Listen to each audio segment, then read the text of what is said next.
आज आपल्या जिल्ह्याचे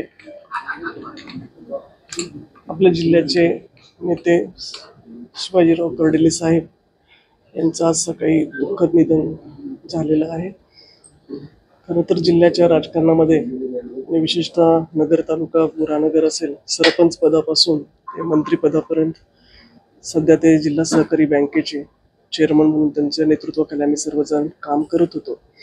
अतिशय अनपेक्षितरित्या त्यांचं सकाळी ही घटना घडली. खरं तर विश्वास कुणाचाच बसला नाही.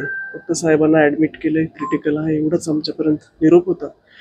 परंतु शेवटी हे सगळ्यांना स्वीकारावं लागलं आणि खरं तर 5 ते 6 वेळास त्यांनी आपल्या या जिल्ह्याचं आणि मतदारसंघामध्ये वेगवेगळ्या भागातून आमदार म्हणून त्यांनी काम केलेलं आहे.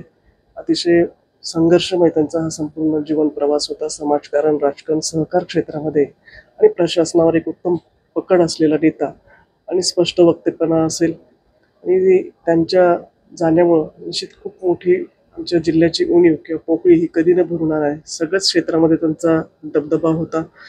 अगदी सामान्यातला सामान्य कार्यकर्ता असेल तर साहेब आपले वाटायचे. त्यांच्या प्रत्येक कार्यक्रमाला साहेबांच्या प्रेमापोटी आपण जर बघितलं असेल तर आज प्रत्येकाला वाटतं की आपल्या घरातला माणूस, घरातली व्यक्ती गेलेली आहे. आणि मला वाटतं कर्डिले कुटुंब असेल, जगताप कुटुंब असेल, कोतकर कुटुंब असेल, नुकतंच काही दिवसापूर्वी, काही महिन्यापूर्वी स्वर्गीय अरुण काका हे आपल्यातून गेलं. या तिन्ही चारी कुटुंबियांवर आणि संपूर्ण परिवारावर, जिल्ह्यावर खरं तर ही दुसऱ्यांदा खूप मोठी घटना घडलेली आहे.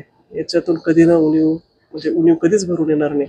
मला वाटतं आम्ही सर्वच जण अक्षयच्या आणि संपूर्ण कर्डिले कुटुंबियाच्या पाठीशी आहोत. मी आमच्या मतदारसंघाच्या वतीने आणि जिल्हावासियांच्या वतीने आणि भारतीय जनता पार्टीच्या वतीने साहेबांच्या पवित्र आत्म्यास श्रद्धांजली अर्पण